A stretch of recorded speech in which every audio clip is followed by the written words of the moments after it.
Hey everybody, it's Future Sam. Before the episode starts, I just wanted to give a shout out to Eon B5, who is a guy that makes music on Fiverr. I've used him for a bunch of different animation things, and he actually made our new intro music, which you're about to hear. While I'm almost definitely pronouncing it wrong, it's EOINB and the number 5. He does really great work, great turnaround time. Anyway, thanks for making our music. Enjoy the show.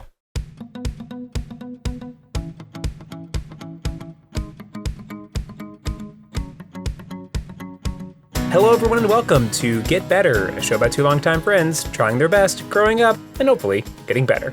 I'm Zach Johnson. And I'm Sam Cherry, broadcasting here from my neighborhood that I've never left, and I've lived here my whole life with all of my friends and my eccentric pals. And I work at a small store, and everybody loves me, and I've learned the meaning of family. And so what Sam and I are getting into is that Sam and I watched the entirety of Sesame Street. Yes, and we will be talking about the entirety of Sesame Street this episode. Sesame Street, the musical. Yes, that's what we watched. Well, funny, we could have gotten into Avenue Q, which is basically Sesame Street the musical, but don't know what that is. A little rude, a little for adults, a little. I'm just kidding. We're talking about, of course, Muppets Take Manhattan. Yeah, which I haven't seen. I cannot do recommendation station on Muppets Take Manhattan. I have no idea what that's about. I'm assuming it's about how they go to Tijuana or something. Yeah, just kidding. It's Hey Arnold the movie. Yeah, there's like a subgenre. It's Home Alone 2. We're talking about Home Alone 2. Yeah, the subgenre of movies that are about gentrification, including, or do we got another one? I don't have another one. Because I'm looking 4. I don't know. Because I'm looking at movies. We're talking about In the Heights. Yeah, we're talking about In the Heights. In the Heights. So, yes, both Sam and I saw In the Heights, not together, but just, separately because it's a good movie and we wanted to see it. It is the sequel to Hamilton set far in the future. I mean, maybe. Actually, it is. Have you ever read that Onion? It's my favorite Onion article ever written, which is or maybe it's a video, but it's all about how the Saving Private Ryan and Dunkirk are in a shared universe. It's really funny. It's like all these World War II movies and World War I movies, and they're at this Germany is also the same Germany as that that's Germany. Really funny. Really funny. But yes, they are in a shared universe. Yeah, we are talking about the shared universe of Hamilton and In the Heights. Right. Yeah, so for those that don't know, In the Heights is a musical written by Lin-Manuel Miranda, who also wrote Hamilton, which is why he decided to put these together in a shared universe, a little bit of a wink and a nod, a kind of Tarantino-esque thing he's doing where, you have to really look. America in Hamilton is the same. The New York City in Hamilton is the same New York City. You really have to look for the details, but you will find them. It's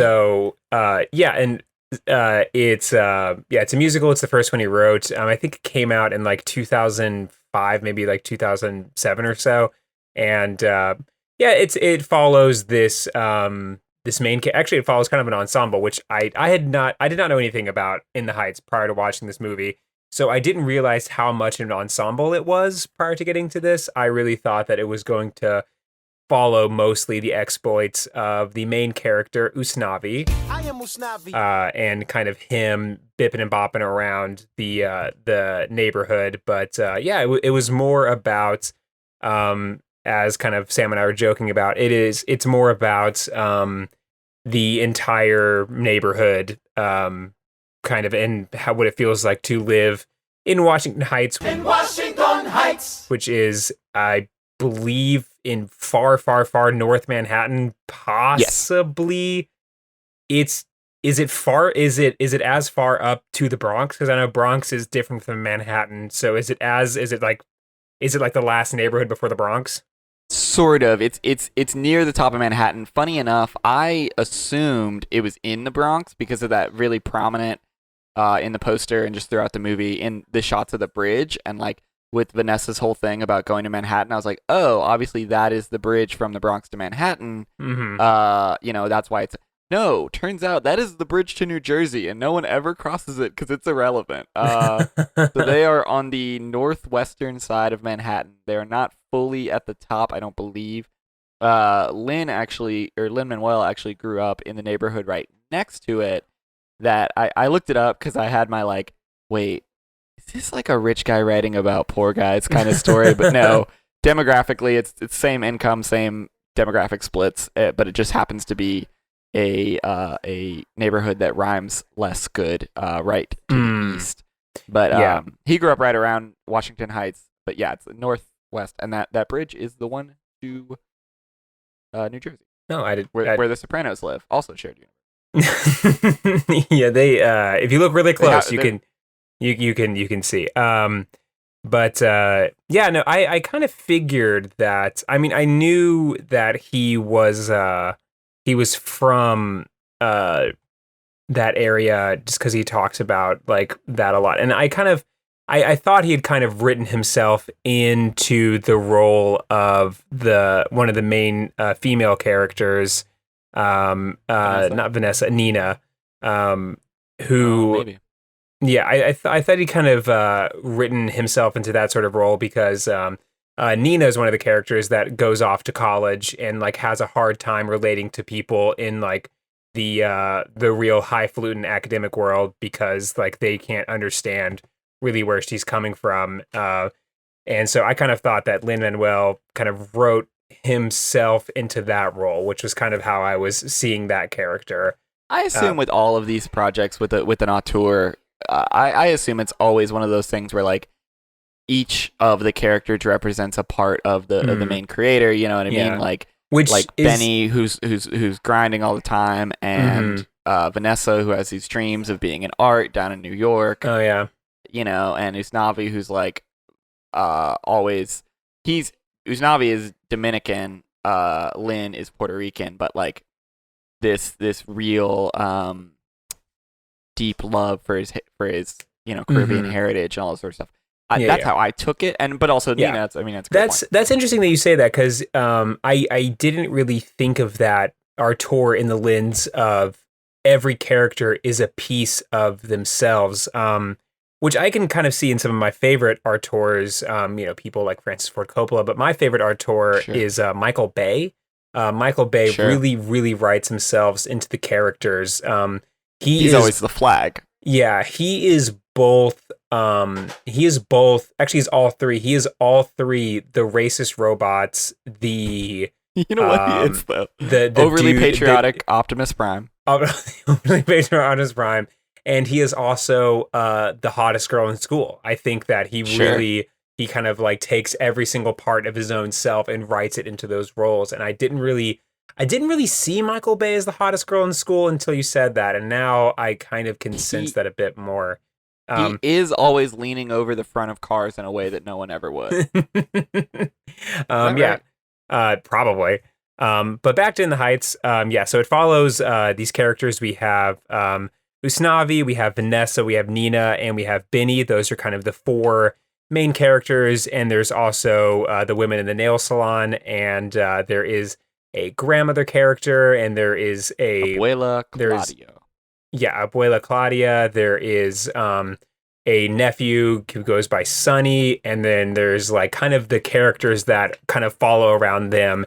And the movie, I guess the musical as well, the plot is a little looser than I thought it was going to be going in, where it does kind of fall around this like really hot summer where everyone has dreams, everyone's kind of grinding and making their own way, and kind of the push and pull of those dreams upon their own self and how each of them tries to make it. And then there's a blackout, and then there's a lottery that gets won at one point, which I thought was going to be a bit more titular to the plot, but however it was not. I really thought like as it was moving to an act break, I was like, oh, this 96,000 song, this is the act break song. We find out that Usnavi won the lottery. This is when the plot starts. Yeah. And then I was like, oh, well, no, because you don't find out who wins the lottery in that moment. And you're just kind of like, oh, well, all right, well, moving on to Salsa Dancing. I will say that I've listened to the original Broadway cast a little bit. Yeah, it came on shuffle. And it's also good. But like, I will say that I haven't listened to it enough to fully understand like all of the changes in the context. Loki's also been listening to it quite a bit. And I will also say number 2 that this is going to sound like a criticism, but I did very, very much like the movie. I don't absolutely think the movie's bad.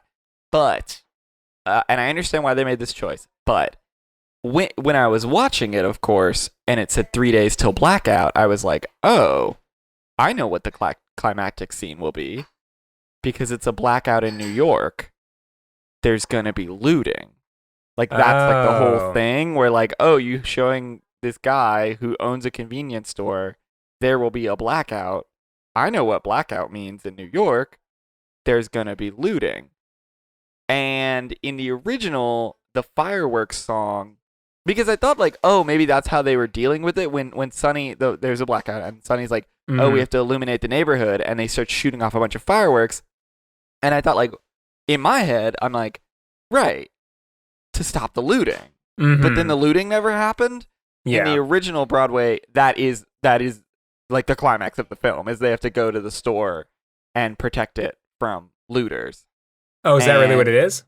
Yeah, no, that's really what happened. But like, yeah, because it's such a like when you talk about in the 70s, there's whenever you watch any documentary about like hip hop, there's always this like huge event of the blackout where like basically everyone got got like MC equipment. Because there was this huge blackout in the Bronx, the 1970s.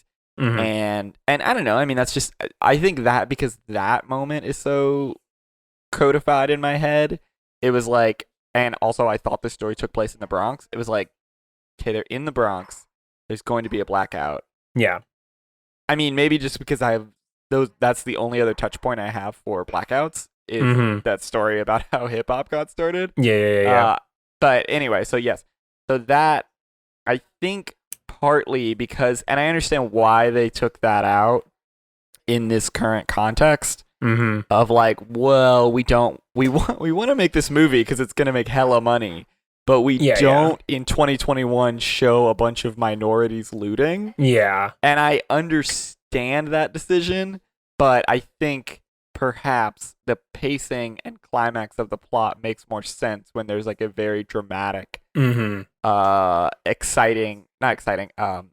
kinetic event during the blackout instead of like this real chill period. During the blackout. Yeah, it did kind of, and that is interesting. Yeah, that is interesting that you say that. I really do. There was a kind of.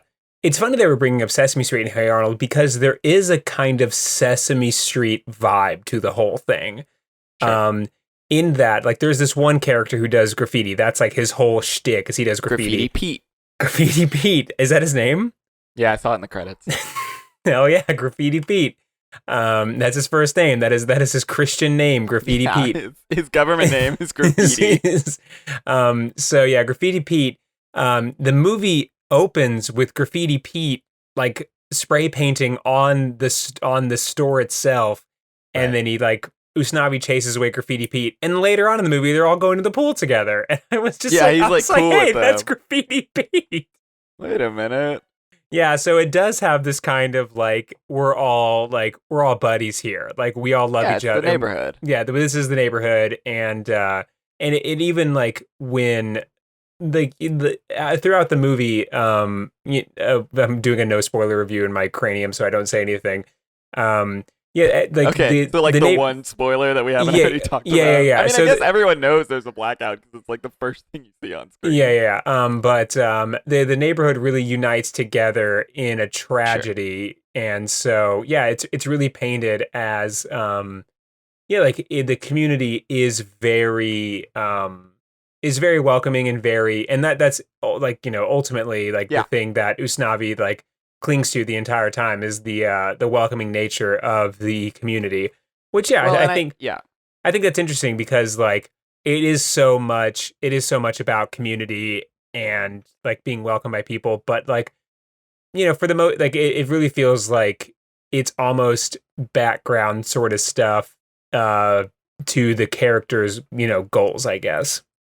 Well, and now that I'm thinking about it, this is always what happens when we analyze movies, and I always feel like I come across like I dislike it more than I like it. But now that I think about it, like I would say the central problem, as you stated earlier, like, is gentrification. That's the issue at hand. And while I do like this, and I told Sophie this, it is a movie where I walked away like wanting more, where I was like, oh, I want to know more about Benny and Nina. I want to know more about like what happens in the neighborhood as a positive. Yeah. But also they don't exactly deal with like, well, see, if we're doing a no spoilers version, I don't know what to say, but like, they don't ever deal with, they don't fix it. They don't fix gentrification, which of course they weren't going to, but like, yeah, but they don't, of course they aren't going to, never mind. Yeah, I guess, but yeah, apart from, it seems like there is kind of like, gentrification is brought up in a mocking tone. And there's this opening sequence where Usnavi is singing a song and he's like, today's all we got. This is our block. Right. And it's like, and he says that, he talks about that in the Carnival scene where he says, where they're like, we don't, Sonny's really upset about gentrification. And he's like, okay, maybe this is the last day we're all together, but how are we going to go out? Like, are we going to go out as a community, or are we just going to go out sad about it, Yeah, and so it's kind of like it is seen. I guess like that is interesting. I mean, okay, as Sam said, I really did like this movie. I think that a lot of it's hard to talk about. A lot of the musical numbers were really fun. Great movie. Yeah, I would say if I'll talk about that in a second, but yeah, it feels kind of like the way gentrification is written is almost like kind of like a very slow hurricane, or like a tide just kind of wiping everything away. And there's nothing you can, and there's like nothing you can do about it. And you just kind of have to accept it. And then there's there's one character who like pretty explicitly lends themselves to the gentrification of the neighborhood for the purpose of a goal or someone else's goal. And then, like there is like, it's like the neighborhood doesn't. They're powerless against it. Yeah. It's what am I going to, they're working stiffs, and again, I don't want to get all yada yada, but like they are in a position where like, okay, well, I could either make my family's life better or fight for the community to stop something that seems like it's probably going to happen no matter what. Yeah, but I guess there's like, even in the end, there's not really a fight. There's just kind of this like, only you can control what you do. Right. And when you have to pick between avoid slowing gentrification or significantly helping your own family, it's like, well, I'm going to pick my family. Yeah, or your own self. Because maybe we're talking about two different characters, but sure. No, I mean, it's like even like because the characters, most of them, they have their own dreams, and like they're being aided by like their own ambitions, and most of them in the end like kind of choose the community over their ambitions, but that kind of happens slowly rather than it being like an explicit fight, and I think that is interesting and something that because Lynn and nobody knows the solution. Like gentrification is something that's complicated. There isn't like a Little Rascals moment where you can just like shoot a slingshot at like a bulldozer and then it's like we saved the neighborhood, guys, we did it. Big Bob's Telephones isn't going anywhere. And so it's I either like that or I don't like that. I haven't decided yet. I like that we're processing the movie in real time on the show. We're both like, what was like? This doesn't make me think it's less good. It's probably better because now I'm thinking about it more. But I'm like, what? Yeah, that is cool that they didn't have a big throw a rock at the bulldozer scene like in Hey Arnold. Like, I like that actually because like, what the fuck? You can't actually throw a rock at the bulldozer. Like, what are you supposed to do in your own neighborhood about gentrification? Fuck, I don't know. Yeah. And it's like, and like the character. We're podcasters. Yeah. The character gentrification. Yeah, exactly. The characters that do that, it's kind of like like, what am I supposed to do? Like, sort of thing, or like you're doing it for the sake of your own family. It's it's very All right, interesting. we're going through it. We're thinking about this in real time. Let's not subject the audience to us just blathering while we try to think of what we're saying. But all that having been said, yeah, great movie. The musical numbers are Good really movie. fun, super high energy. There are tons of sequences where there's like background dancers that are just absolutely killing the game. Um, if I had some guesstimations for who this is going to be a breakout role for, I'm saying it is Corey Hawkins, who plays Oh my Benny. god. So the thing about Corey Yeah, Hawkins totally. is I had only seen him in the context of like Where do I know that guy from? So I know him from and you know him from Six Underground. That is where. Okay, that's what I thought. I was Friend like, of the, I friend of the recognize show, his Ryan face. Reynolds and Corey Hawkins I from recognize Six his face, and Underground. I read his Wikipedia. I'm like, he was the guy from. He was the good guy with a gun who, if he had just been allowed to shoot, his buddy wouldn't have died. Yeah, from yeah, yeah. Six Underground. Yeah, so he's good guy with a gun, Six Underground, and he was Oh my also gosh. in Straight Outta Compton, where he plays Dr. Dre. Yeah, I didn't And see that though. like he played like the new Kiefer Sutherland in the 24. There was a show called 24 Legacy where Didn't see he is new 24. Like that's his whole shtick is he's like, Robert 24. yeah, he's Robert 24, son of Kiefer 24, and or just new 24. And yeah, so every role that I've seen him in has been very good guy with a gun or like Yeah. stoic sort of like guy that does like not really acting as much as he's like just being stern and looking at the camera sternly. Sure. And in this one, he is so charming and so charming. full of life. Every single scene he's in, he is like eating it up, where he is like every time there was a scene or like a song with him and I was like, oh thank God Benny's back. Well, you'll be happy to know that while it's not that actor, Benny and Nina are a lot more prominent in the original Broadway production. Oh, So, interesting. So if you need more Benny in your life, now I can't say anything I about know about I Hawkins, I but- want Corey Hawkins. I want more Okay. Corey Oh. Hawkins. Well, then I'm sorry, but if you want more Benny, who I also very much liked, like Yeah. I had listened to 96,000 a couple of times just because my wife really likes it, and I really like the song as well. But she introduced the song to me, and when I saw, and I like could pick out, oh, this is one person, this is a different person. But then when we saw the movie and I had faces to the lyrics, I was like, Mhm. oh, I love Benny. Like Benny's the Yeah, coolest yeah. part of this song by far. Yeah. Yeah, I love Um, Benny. So yeah, Benny. Yeah, so he's Corey Hawkins is my favorite person. I wish him all the luck in the world. Just Yeah, he's for gonna do great. yeah, he's gonna do great. Anthony Ramos does great. Everyone can sing really, really well. The girl Vanessa who and Nina plays kill it. yeah, the lady who plays Vanessa, Carrie, my girlfriend and I were talking that we think before each scene she did 10,000 crunches Oh because my gosh. she has the most like defined abs of anyone in the Yeah. movie far and away. And every time she was on screen, I was just like, you did it. Like, shout out, sister. Like, you. Shout out like, to you. Like, no one worked as hard as you. Like, and that is made infinitely clear. Like, I shout out.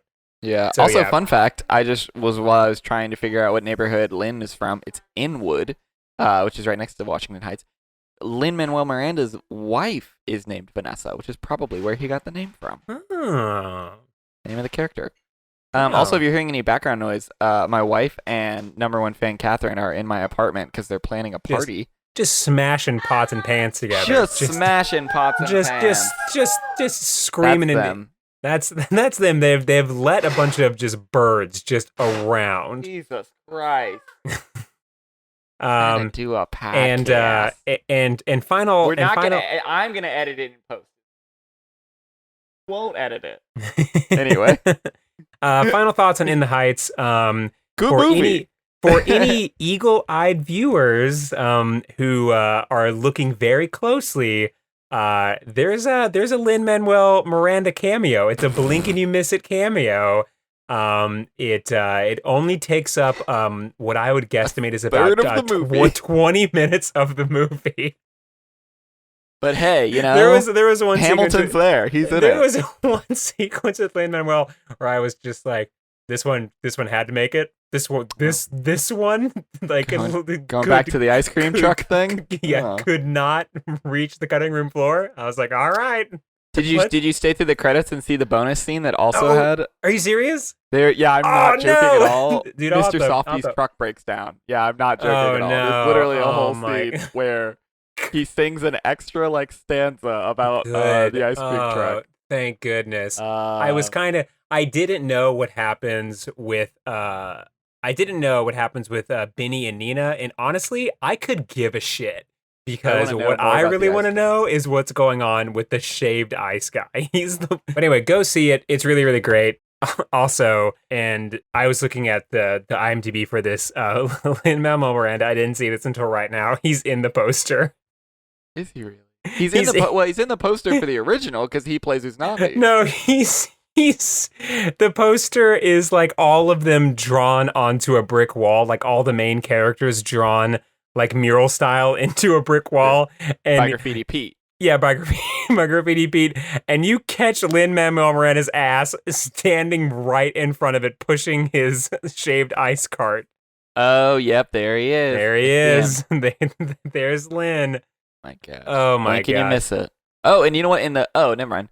Yeah, and the what are they called? The salon girls are up on top of the brick wall. Yeah, but honestly, could care less. The only person I care about is shaved ice guy. Shaved ice guy.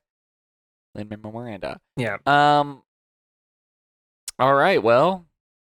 And then I said a transition. Is anyone a doctor? And you said a transition, and it was good. Like people didn't think you could do it. People did not think you could do it, but you pulled it off. You really transition. You really did. I'm just gonna put it in post. Welcome to Script Doctor. Can't wait. Cannot wait to hear your post transition. The transition will be the music will start. I thought you were gonna like come up with your own thing. You're gonna record it later. No, future Sam will not be doing that. What I'm saying is the music already played. We are in the segment, and they're hearing this now. All right. So my friends at NBC. Well, I will tell you. My friends at NBC have sent me another show, but they are running out of shows that are one interesting and two tragically cut short after one season.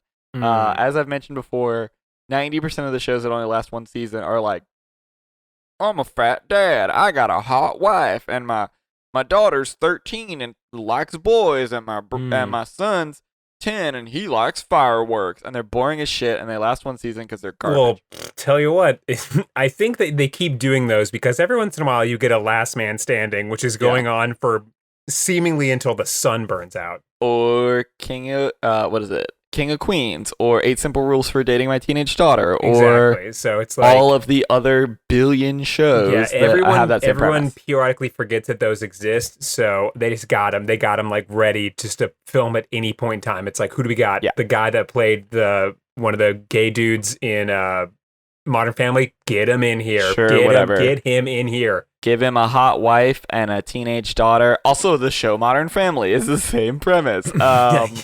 Dumb guy, hot wife, teenage daughter, little kid. Yep.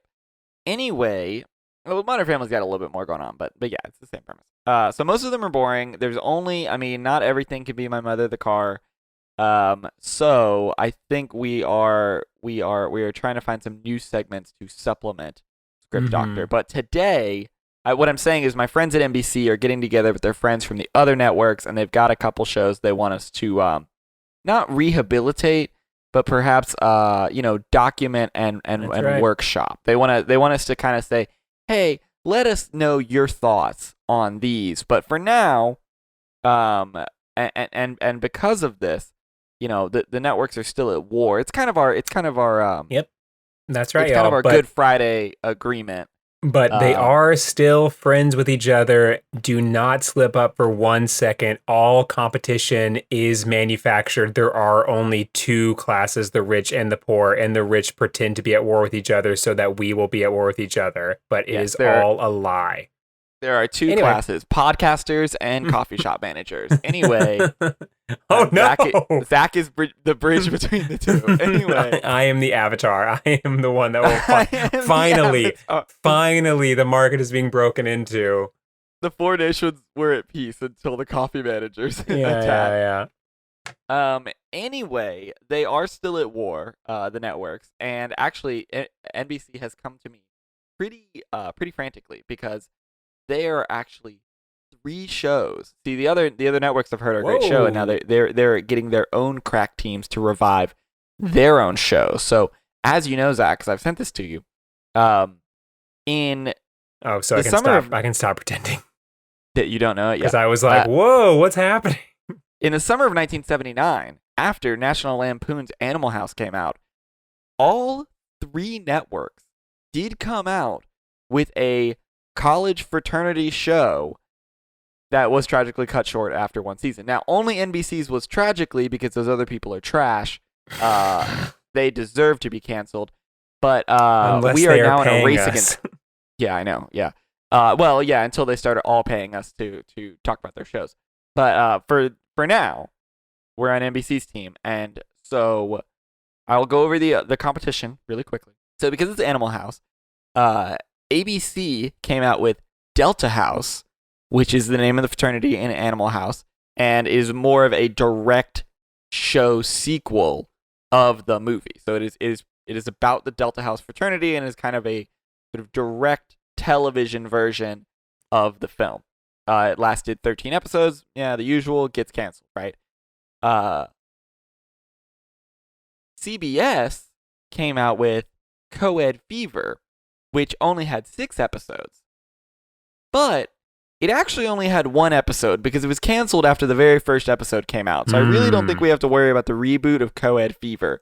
And of course, that's really unfortunate. My thing about the release the missing Co-Ed Fever give me the Co-Ed episodes. Nope. Because there is an episode called Disco Tuck, which I can only imagine is a parody off of Disco Duck, which is also a parody of disco music.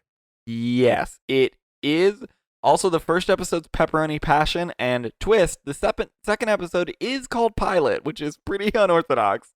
They never actually showed the episode called Pilot, which is usually the first episode.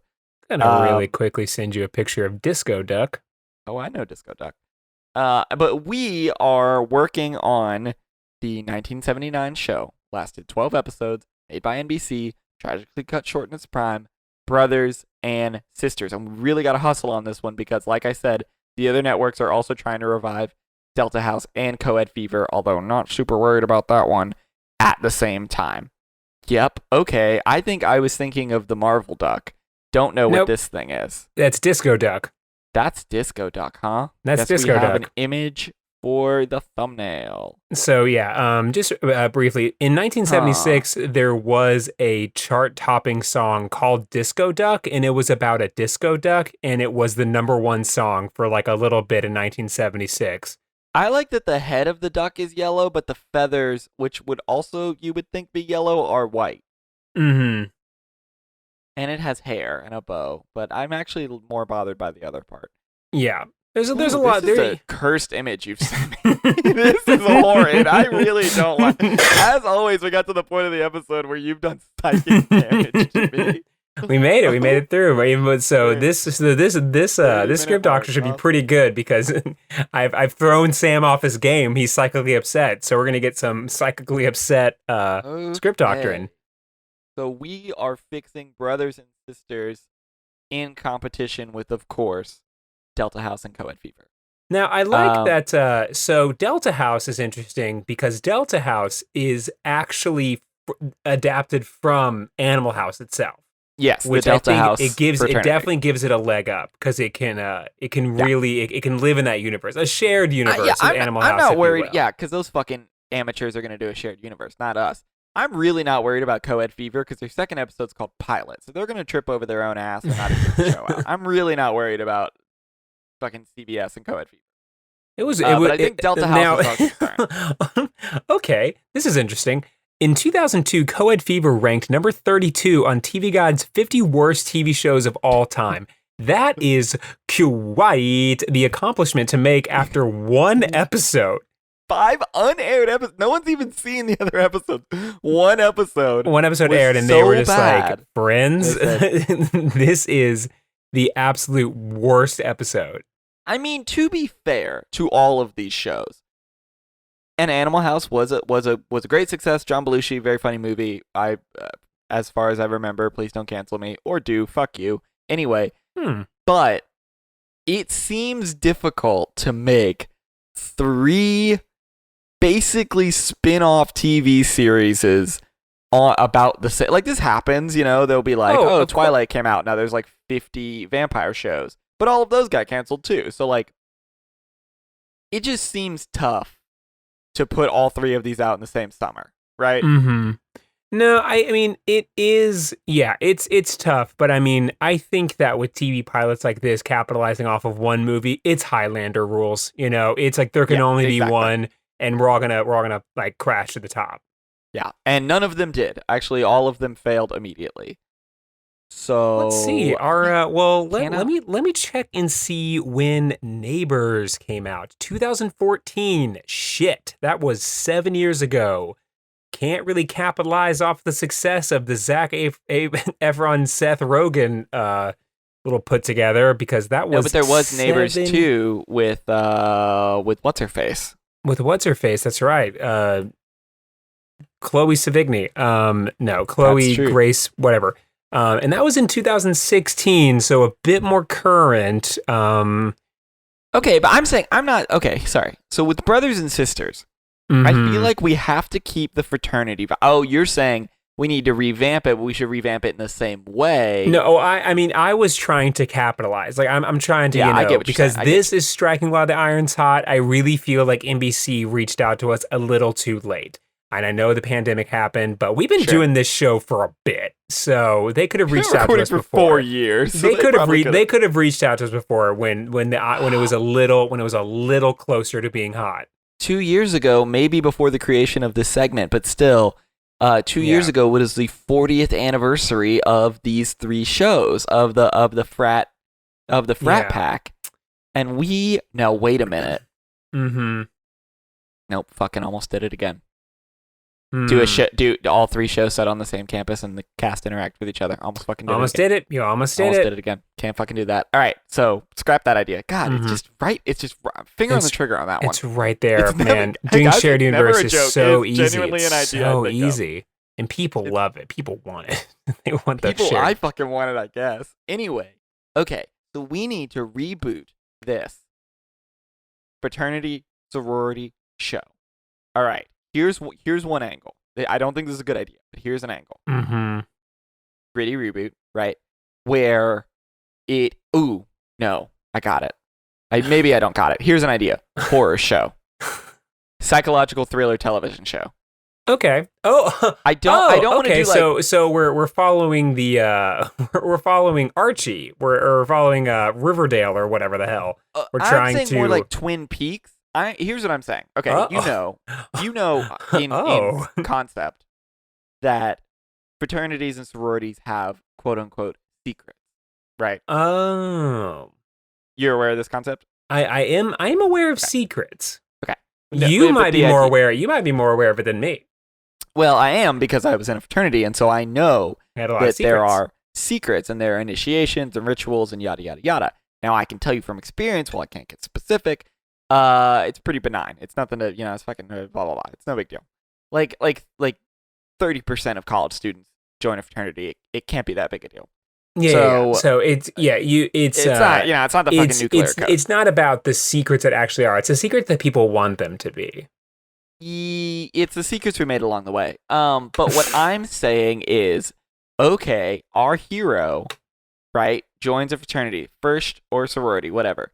Okay, we have to keep in mind that the heroes we have to choose from is Zippo, Zipper, Chico, Zipper.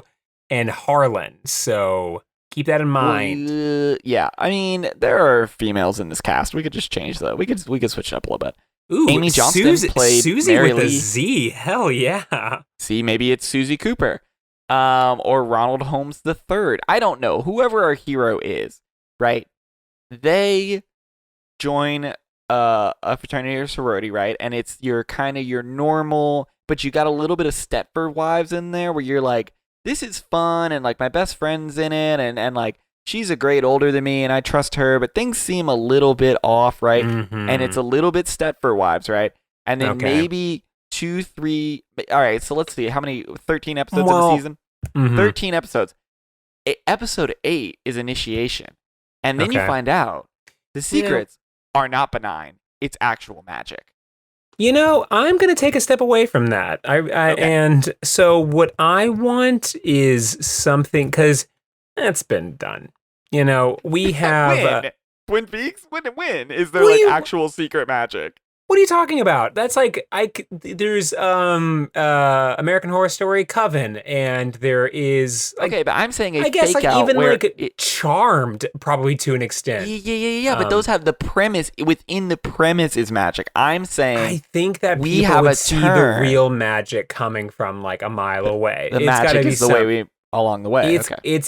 it's got to be something like more shocking, like something that's like, whoa, I truly did not expect this. Okay, all right. So you still like the idea of I like the idea of it. normal, So something's wrong. I twist. like the idea of a turn, because I feel A like turn. people watching it will know there's a turn, and it's Gotta be. not the turn that's shocking. It's what the turn is that's shocking, Okay, because all it's right, like all right, tell me. you have like you have something that is like when people start watching it, and the second the secrets start coming up, people are gonna go like, there's real secrets happening. What are the real secrets? And I really want to. I'm trying to think of something that's really going to push the bounds here. And okay, here we go. Okay, tell me about it. We capitalize not off of. we're gonna capitalize off of another. We're gonna steal the idea of another show happening right Love it. now, Go for it. and we're gonna capitalize off of we're gonna capitalize off of the success of Lovecraft County. That's right. Not only is there real Okay. magic, there is interdimensional monsters. That's what I'm saying. Like an eldritch horror. Like Yeah. it's you get a And little the- bit of and the cabin in the people- woods. The where it's people like worship these monsters. yes, exactly. Where it's like you don't understand. Like yes, we serve this eldritch god, but also if we stop, it will be the end of all humanity. Like Mhm. we are the protectors of the realm, but also wicked evil, right? Yeah. And then But then it's our it's like- hero trying to something. But it's wicked evil, like, but you're definitely put in a bind, because there is an understanding that if this monster is not continued to be worshipped, it is Right. going to come through the portal and it's going to fuck everything up. Like, Yeah, you can't stop them. Yeah. So, But they're and doing it's something like, evil to appease they're- the villain. yeah, they're doing something that is definitely in the moral gray area of like, they are saving the town, albeit maybe even the entire world, but they are doing very horrible things to keep this thing at bay. Sure. So it's like, you can't fight the monster. So what do you do? And I don't know, not Right, only no one that, can. like, yeah, it's like probably like even like a Lovecraft sort of thing, Right. where like the monster is probably not even something that we can, perceive, or that it's something that is, because I think one of the things It drives you insane immediately. Like if you see one of these Lovecraftian monsters Yeah. that are being appeased by the sorority, you will go instantly insane and die. And like, so it doesn't and the even thing matter. is like, it's probably even to some degree like guesswork. Like you've been doing this, and it seems like there is a chance that the monster is pleased by it, but there is an Okay. equally good chance that the thing is just completely indifferent to you. And That I it is think like, maybe it's we like have, you like- think that you're doing this for some reason. However, there's also, because you've never communicated with it, there's probably an equally good chance that it's just like I just haven't noticed you yet. I think we should have a quick fake out in like when she's finding out about the thing. Where like maybe half an episode, right? Where it's like, and I am gonna say that Susie Cooper is our protagonist. Where Susie is like, no, these girls are insane. There's not actually an eldritch monster. And then pretty definitively, like, I want the audience to know 100% the monster is real. Like, no question, right? Like, none of this, like, well, is there a monster? Isn't there? Da-da-da. No. I want there to be 1 second of ambiguity of, like, oh, are they just crazy? Or, boom, somebody gets, like, ripped apart. And it's like, oh, no, the monster's fucking real. 100%. Like, the stakes are, do you let these Greek organizations do unspeakable evil, or do you let unspeakable evil come through a portal and destroy the whole town? But also, at the same time, and I think if we ground it well, this isn't a problem, she is still in school. Mm-hmm. And I assume drops out at some point for some reason, and maybe we have like between season 1 and 2, we have a way flash forward, right? We flash forward and she's a monster. Okay, at the end of one of the seasons, all right. I like the idea of like she starts to, because it's like in the one episode where it's like there's the twist of like real magic or whatever, da da da da.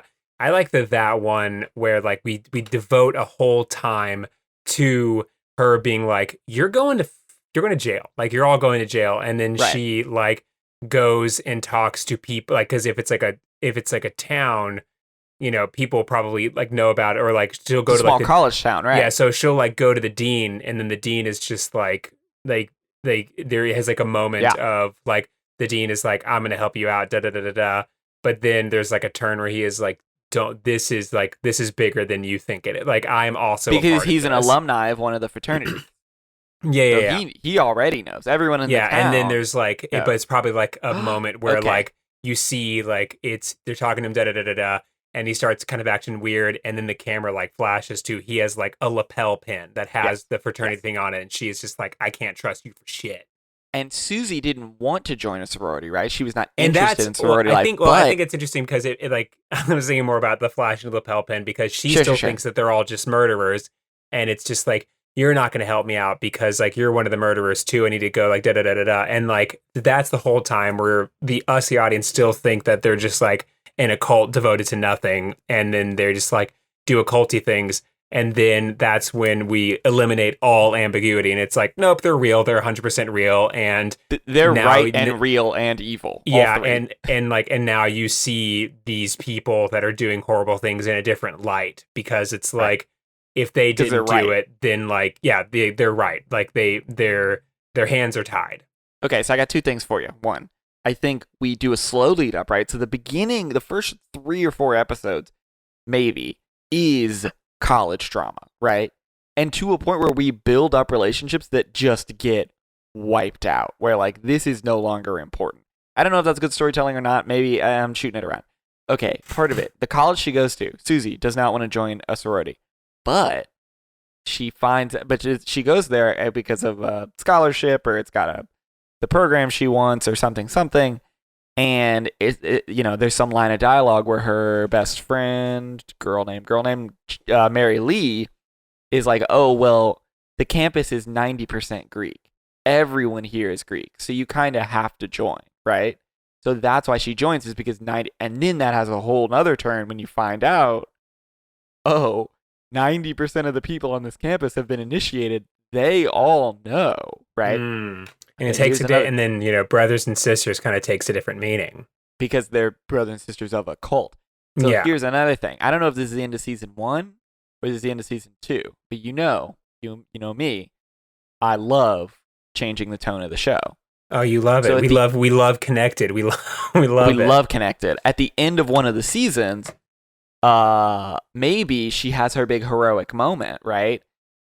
The mid part of her arc, she has her big heroic moment where she stops the ceremony because they're gonna like murder somebody. Maybe that's season 1. I think it's interesting. I like the idea of within the cult, or like within the Greek life itself, there are factions where there are people that are that's interesting. like, we got to do what we got to do. And there are Yeah. some that are like complete and total like loyalists to this thing, where like their whole thing is they want, like I'm imagining like They've a portal. rationalized it. Like at I'm this imagining point. like a portal or something that Sure. it needs, like, and how we find out it's real is like one of her friends or whatever gets pushed through the portal, and it's like a total nightmare world. Like Yeah. it is like it's it's something that's incomprehensible. Like there's like it's like very foggy and very like, and like there's tentacles and whatever, and it's just Hell like dimension. it's a hell dimension. And there are some people that are like, the only way that we can be cleansed is to bring it to us. Yeah. And like, and like wipe out this world, and like as we are wiped out by it, like A cleansing we fire. will, yeah, or like, yeah, like cleansing fire, and also like probably have like, they're the ones that are probably like to some degree jealous of those who are sacrificed, because it's like in death Sure. you become like a child of whatever the fuck this thing is. Sure. And so yeah, they're the ones that are like they want to bring it through, but like clearly not everyone is on board with that, and everyone Right. is like within the thing there's like people that are just like, no, we have to keep our family safe, we have to keep the community safe, but there are others who are like, the only way that we can keep it safe is to burn it all down. Okay, so here's what I'm saying. 3 seasons. All right. As far as I've mapped it out so far. Season 1, going to college, joining a sorority, something's off. Near the end of the season, we find out what's off. Oh, there's this cult. Season 2, politics, where you deal with these factions who are going against each other. Courtroom drama. Susie is fully integrated, right? She knows that it's real because she sees someone go into the portal. And then near the end of season 2, Mary Lee is the one they're going to sacrifice, right? And she stops the ceremony, and she derails it, right? And then Oh yeah, and and like maybe this it's all is like centered around this is homecoming. like, and like, well, this is like the first time that it's like a ceremony's been missed in like forever, and there season is 3 still, and there's still like an air of mystery if it's like what's going to happen. Like if the ceremony stops, like is it true that the thing is just indifferent to us, or is it true that this is going to be the thing that like causes us all hell to break loose? Well, and you give it a beat. You give it like one, and I don't know if this is episode 12 or episode 13, but you give it a beat where at the end of the episode it's like, oh yeah, here we see, go. nothing happened, and then it No, you give it. Hold on. You give it a out. beat, and then we get to revisit one episode that's in Brothers and Sisters, where hold on. We give it a beat where we revisit an episode where Chico and Ronald attempt to cure Zipper of his tendency to get hiccups when he's excited, which is sabotaging his romantic life. Sure, yeah. So- No, what I'm saying is like we give it like 1, 2, 3, where it's like, see, it wasn't real, and then the portal opens and explodes out, and either we have one more episode in season 2 where we're in this apocalyptic wasteland, or that's how we end the season and we start season 3. I think it's probably better taking like Game of Thrones rules where you have like the big thing happen episode 9, and then episode 10's kind of your get ready for whatever. So maybe episode 13 of season 2. It's Ozymandias Granite State. You know, you have to. Yeah. There's the big thing, and then there's the slow thing. Yeah. So all right. Yeah, you're right.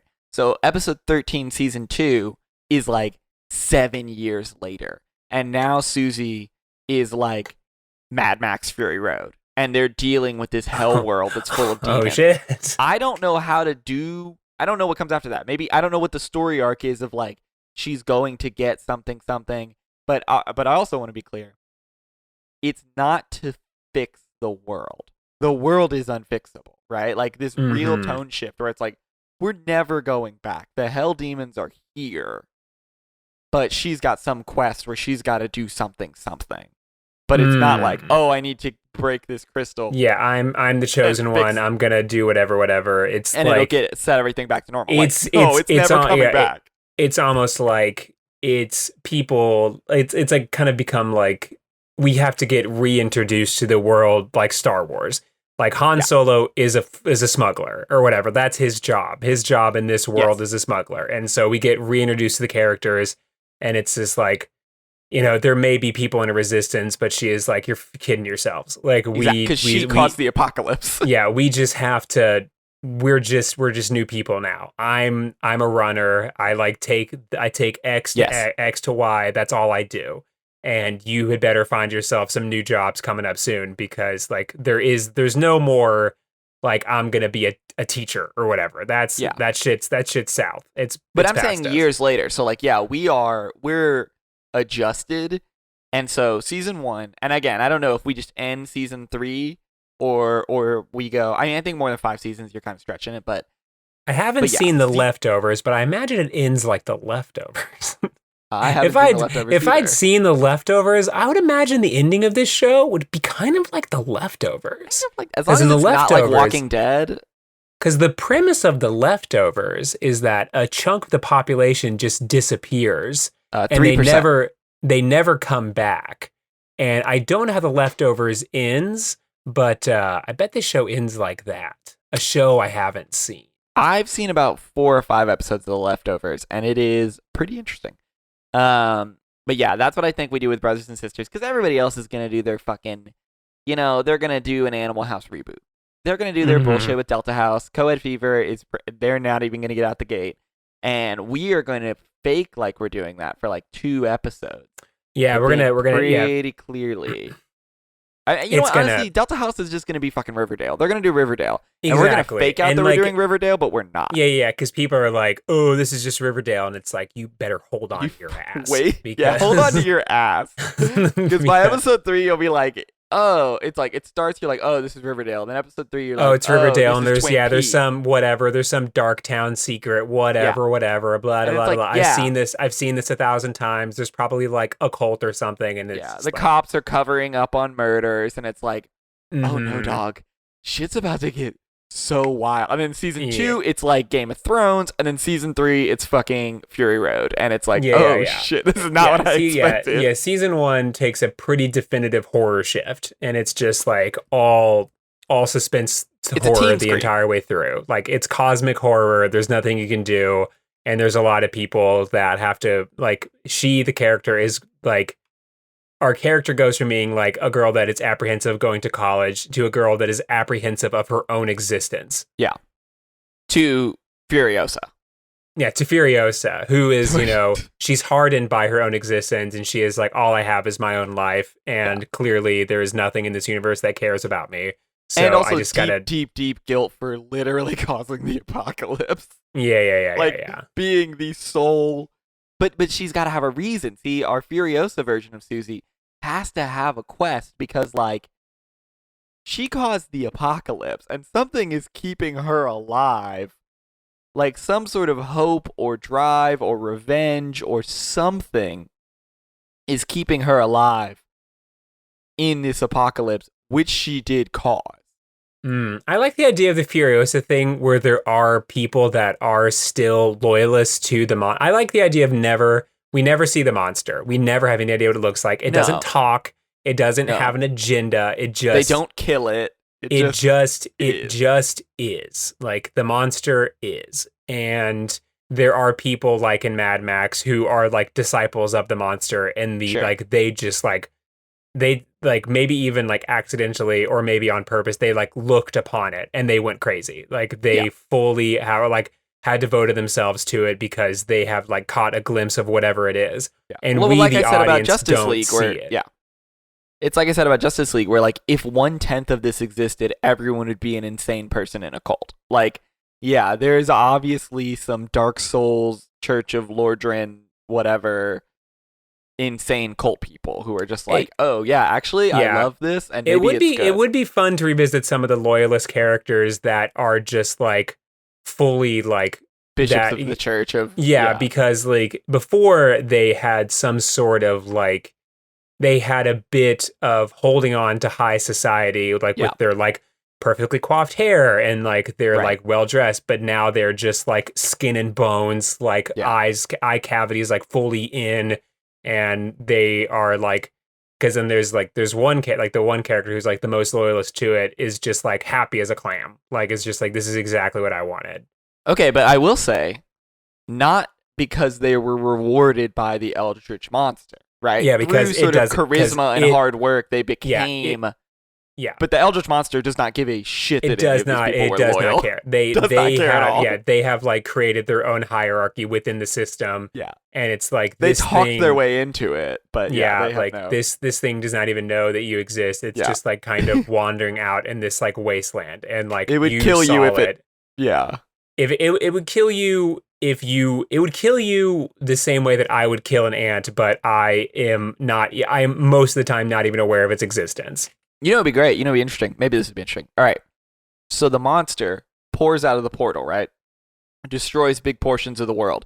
All these little demons come with it, and that's what we ever see.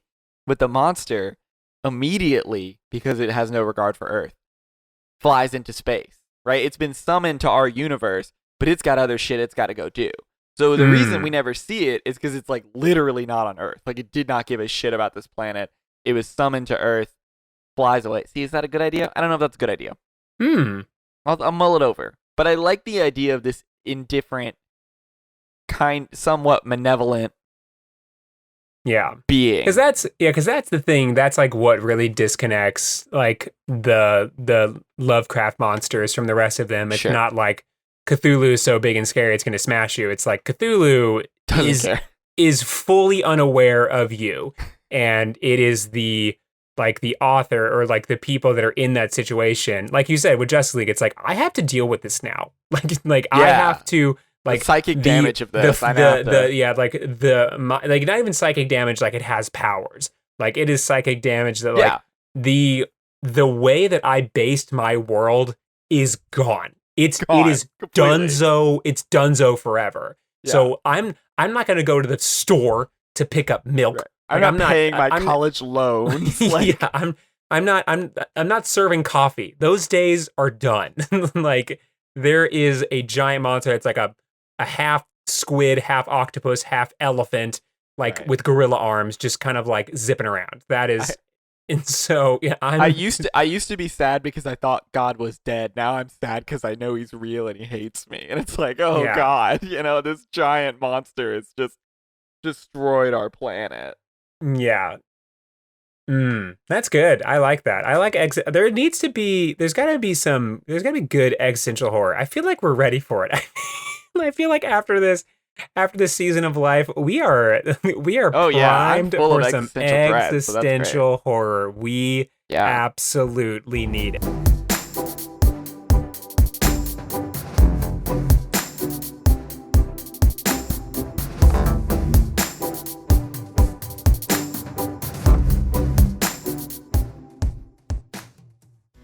Well, anyway, that's our show. Thank you all so much for listening to Get Better. You can help stave off your existential horror by continuing to listen to us on Spotify. And if you see us on iTunes, you can leave us a rate and review. That is a great way that I have found to stave off the existential horror. And if that didn't work, well, guess what? We have an Instagram. It's at Get Better Podcast.